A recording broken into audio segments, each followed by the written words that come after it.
क्या होगा जब एक दोस्त ही दुश्मन बन जाए, जब भरोसे के नाम पर खेला जाए सबसे खतरनाक खेल और एक मासूम इंसान को जानबूझकर बर्बादी की राह पर धकेल दिया जाए। सोचिए, अगर आपको पता चले कि आरव जो हर दिन शराब पीकर घर में तमाशा कर रहा है वो उसकी अपनी गलती नहीं बल्कि किसी की सोची समझी साजिश है, तो क्या होगा उस सच का अंजाम। और जब यह सच सामने आएगा तो सिर्फ एक रिश्ता नहीं, पूरा परिवार टूट जाएगा।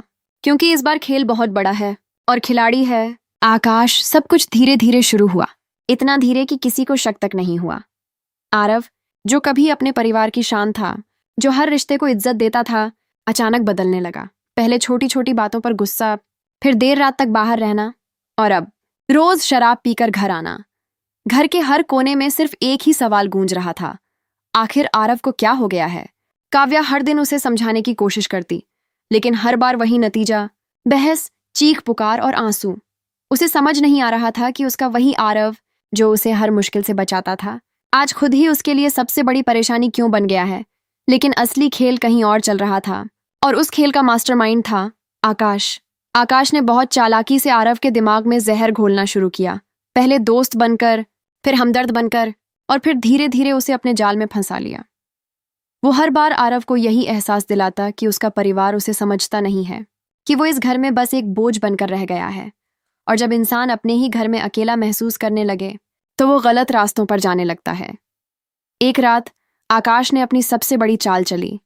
उसने आरव को बुलाया, दोस्ती के नाम पर, दुख बांटने के बहाने। शुरुआत में बस हल्की फुल्की बातें हुईं, लेकिन फिर आकाश ने शराब का गिलास उसके हाथ में थमा दिया। आरव ने पहले मना किया, लेकिन आकाश ने उसे इतना उकसाया, इतना भड़काया कि आखिरकार उसने वो गिलास उठा लिया। और यहीं से शुरू हुआ उसका पतन।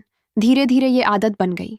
अब हर परेशानी का हल उसे शराब में दिखने लगा, और आकाश हर बार उसके साथ खड़ा रहता, उसे और नीचे गिराने के लिए। वो चाहता था कि आरव पूरी तरह टूट जाए, ताकि वो उसके खिलाफ अपने सारे पुराने हिसाब बराबर कर सके। इधर घर में हालात बद से बदतर होते जा रहे थे। एक तरफ आरव का गुस्सा, दूसरी तरफ काव्या की बेबसी, और बीच में खड़ा परिवार जो समझ ही नहीं पा रहा था कि आखिर गलती किसकी है। हर कोई आरव को दोष दे रहा था, लेकिन कोई ये नहीं देख पा रहा था कि वो खुद एक साजिश का शिकार बन चुका है। फिर वो दिन आया जिसने सब कुछ बदल दिया।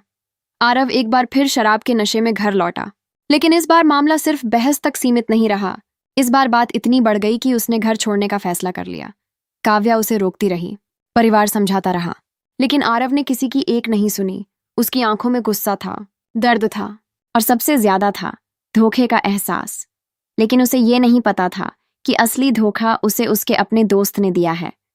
वो घर से बाहर निकल गया, ये सोचकर कि अब उसे किसी की जरूरत नहीं, लेकिन असल में वो उसी जाल में फंस चुका था जिससे निकलना अब आसान नहीं था। और दूर खड़ा आकाश ये सब देख रहा था।